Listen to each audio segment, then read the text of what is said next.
para naman mag-aspire din kayo na makarating dito sa USA. Pinoy ako!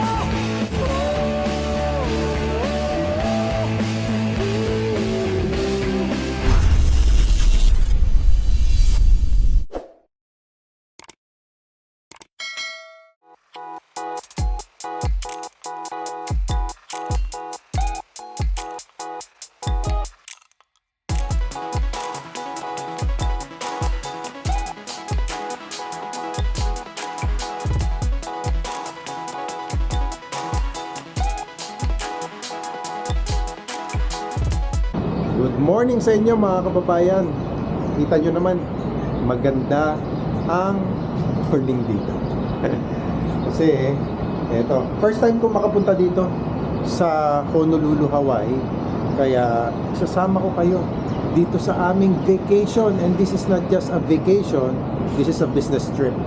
Pero syempre, samang vacation din. Ito, I'm just trying to get away from the cold from Canada. Andito tayo ngayon sa United States of America. Parang feeling ko nasa Pilipinas lang ako dito eh. Sabi nga nila, maraming mga Filipinos ang nakatira dito. Mostly mga Ilocanos daw eh. Kaya kayo sa mga kababayan natin mga Ilocano. Dito talaga masarap magkape. Dito sa balcony na ito. Speaking of coffee, kape muna tayo. Ganito pala yung kape dito oh. Parang tsaa. Dinidip lang na ganyan. Subukan natin. Sarap. Taste like Hawaiian.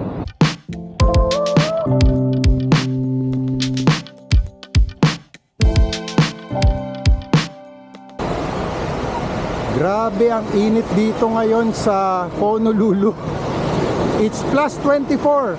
Hindi ko alam ngayon sa Edmonton kung ano yung weather. But, ito, pakita ko lang sa inyo yung beach. Ganda dito. Para ka lang nasa Pilipinas. Ano ito? Parang Manila Bay, oh. Oh, di ba? Sing ganda ng Manila Bay. The sand is not white. Pero pwede na to. Okay, let's go. Ate, breakfast tayo. Naghahanap kami ng mapagbe-breakfastan. Breakfastan. Di pa kasi kami nag-aagahan eh. Pumunta kami doon sa Starbucks doon. Pero yung Starbucks doon ay puno. Daming tao dito. Saan kaya yung McDonald's dito? Yun yung hinahanap namin, yung McDonald's eh. Where? Sa labas. Ano ba yung kakaiba dyan sa McDonald's na yan? They have spam and rice breakfast. Wow. Kaya kami pupunta doon sa McDonald's kasi meron silang product doon na wala sa Canada. Kaya titingnan natin. There is always something unique to any McDonald's na pupuntahan nyo pagka punta kayo sa ibang bansa, sa ibang lugar. Finally, nakita na namin yung McDonald's doon. Ayun. That is our mission. To eat at a McDonald's restaurant.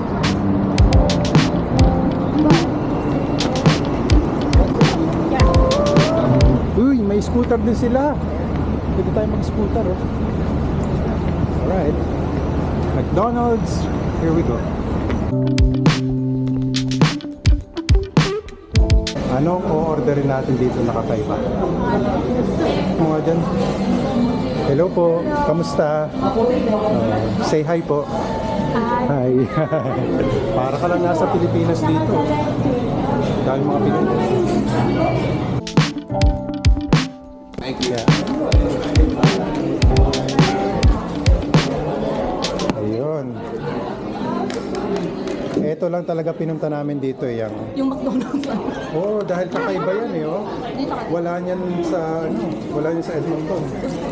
McDonald's, McDonald's, man, McDonald's. I just love McDonald's. It just tastes so good. Alright. What's frizzy? breakfast is done. Hello! Yes! Say hello! Yan. Hello! Yeah.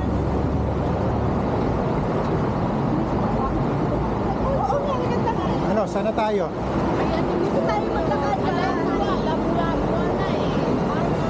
From Edmonton, Canada! Ayos! But if you guys do extra things like going to Disney Hotel after, it's like use this channel to write it off. Oh yeah. Still, right? We can still write it off. Awesome. All right. So let's register.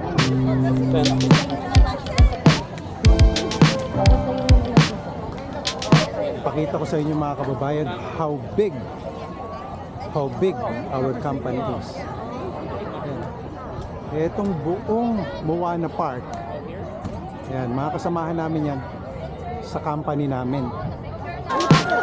Ready? 1, 2, 3, smile!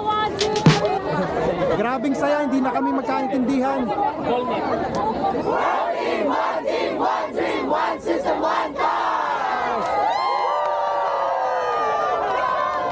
Our coach here. Yeah, thank you, coach. Thank you.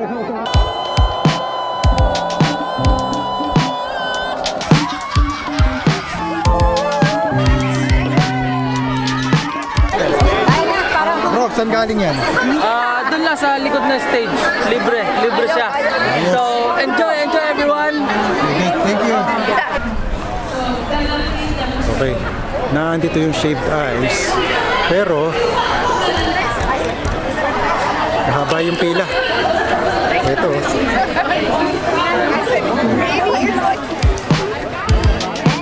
Good, yeah.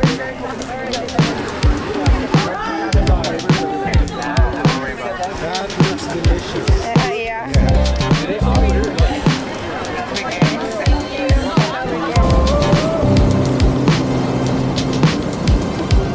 Lakad lang tayo sandali dito sa malapit sa shore. Kasi nakikita ko ito from afar eh. Tapos yung tubig dito, medyo madulas medyo madulas nga lang dito. Ganda. Kasi nililumot ko eh. Oh, look at the waves. Nice. Ayan. So what's the plan tomorrow? The plan is ang plano bukas ay pupunta kami sa mga scenic spots dito sa Hawaii at syempre itutur ko kayo dito para naman mag-aspire din kayo na makarating dito sa USA, sa Hawaii. Doon sa mga kababayan natin na gustong pumunta sa United States of America as a green card holder, permanent resident o landed immigrant po kayo. Pagdating nyo dito sa United States of America ay pagbigay alam nyo lang po sa akin kasi meron po kami tinatawag na USCB3 program. This program doesn't require any IELTS, no education, no experience, no age limit. Pero may gastusin po dito. Now for more information and more details about our USA immigration program, mag-leave lang po kayo ng comment below para may bigay ko po sa inyo yung registration form at makarating kayo dito sa Hawaii. Ayan. Alright. That's good.